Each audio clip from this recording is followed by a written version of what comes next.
ceux qui mis les quelques années.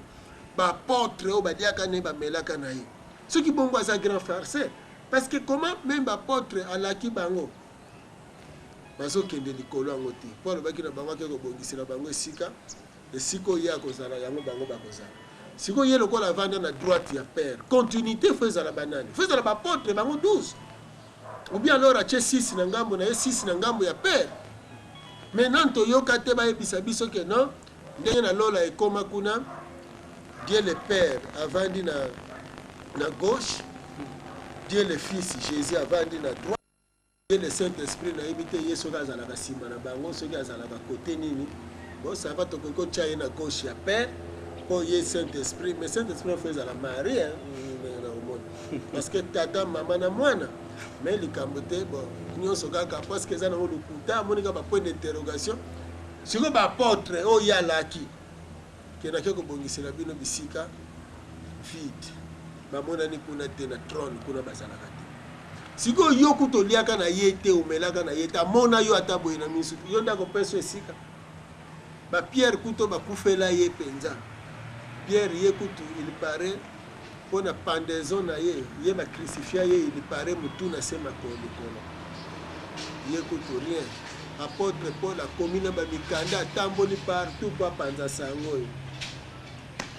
pembeni kote ya Abraham ata kiti rien muyibi converti na dernière minute alobi kobosa na ngate balaki ye ce soir même kozana na paradis vita Yesu akufi asekwi na ye atiki muyibi sanka seku sa muyibi ye il para sekwa ki na ye atiki muyibi na cimetière muyibi oyo ye alakaki 40 jours après ya matina ya kei muyibi central ayebani kota kenda te donc omoni ndeko na ngai lokola lo ilondo omutana solo baboye ebele ya baye bazolanda balobi non papa nkusu aza athée antichrist papa nkusu antichrist papa nkusu satan papa nkusu diable nayoki mawa na motema parce que soki nazoloba na bango na sens wana yali mpo bacomprendre que tata oyo akeli likolo na se nzambe ya bolingo akoki jamais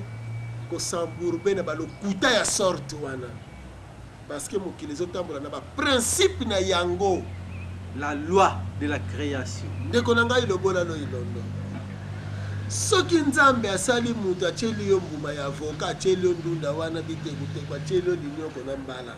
me nzambe ayebaki ke nzoto oyo ekovivre na bilei wana soki nzambe apesi mutu mayele ya kosala bilamba parce que ayebaki baintempérie ezali malili ekobeta yo ekodepase degré ya résistance na yo parce que moto oyo toproduisaka na kati ebundaka contre malili wana mais degré ya malili soki eleki ekokende koétouffe moto wana alors il faut koamortir koempêche moto malili wana ekende makasi yango na pesi biso mayele ya kosala bilamba nyonso na nzambe moto ati nzambe apesi moto mayele asala sapato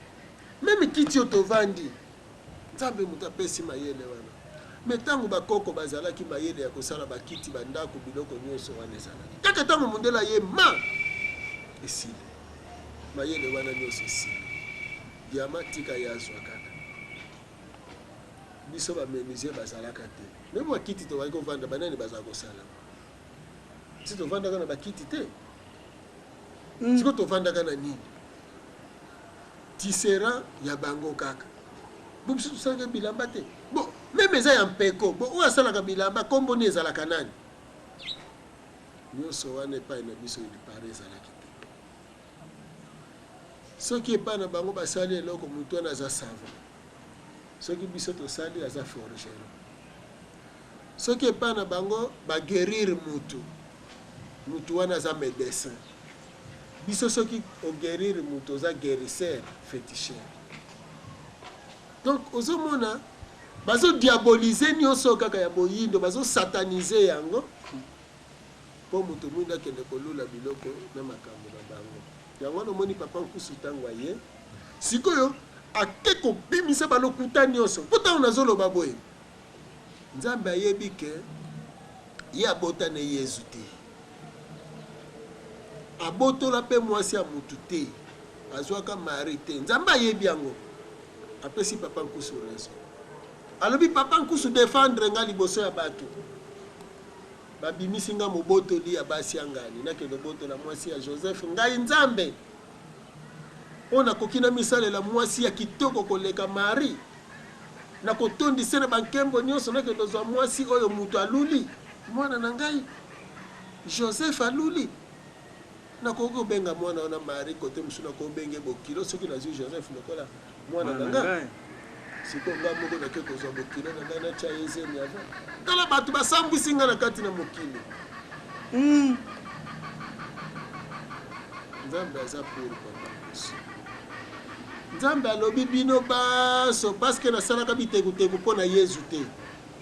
nasalaka avoka mpo na Yesu te parceke libumu ya Yesu ekoki kocontenir si c'est 1 milliard ya banzete ya avocat te oyo ebotaka chaque jour na mokili libumu ya Yesu ekoki kokota bambala nyonso te ebotaka na kati na mokili zwa kaka na mokolo moko combien de mbala combien de avocat combien de safu combien de malala combien de bitabe oyo eza kobota nzambe aza kobotisa biloko wana nyonso mpo na bino banso eza biloko ya Yesu te soki bino nzambe abotaka bino te boza bana na ye te mwana na ye ezali Jésus akosala kaka biloko mpo na mwana na ye Yesu alors soki eza ndenge wana Yesu na tour na ye akolona kaka mpo na baye balandi ye parceke bango na bato bakomi bana ya tata na ye alors sikoyo bamisilma nani azonourrir bango baasiatike nani azonourrir bango baate nani azonourrir bango bakoko na biso avant Yesu aya mpo ye mutu ayaka soi-disant mpo ye mutu azwa biloko nyonso epa tata na ye ayaka nango bo avant ye Yesu aya awa sikoyo bakoko na biso nani bandeki kolesa bango nani azobatela bango nani azosunga bango moni ndeko na ngai lobola lo ilondo te bayindo bolamuka na pongi biso nyonso tozali bana ya nzambe ayebaki akelaki biso mpo na nini yango wana atieli biso biloko wana nyonso donc kotika diama te mundele ayiba yango aza moyibi me akosi yo oyo biloko ya mokili ekotikala na mokili eza na ntina te me Saddam Hussein babomi mpo na biloko ya mokili te Muta Lumumba akufa mpo na biloko ya mokili te Kwame Nkrumah mpo na biloko ya mokili te Mzee Kabila bakufi mpo na biloko ya mokili te nyonso ya mokili kaka bino bazebisa bino ke biloko ya mokili te sikoyo mpo mayele nini bazosala bapoliticien na bango parce que bareligieux na bango bakoloba nini eza biso te mais eza baadministratif mais zala ya kolamuka Tarek Aziz akendaka kosala nini na Vatican avant baattake Irak omoni Mzee Kabila avant akufa akendeki Vatican mais ntango azongi awa alobaki je suis rentré comme je suis parti donc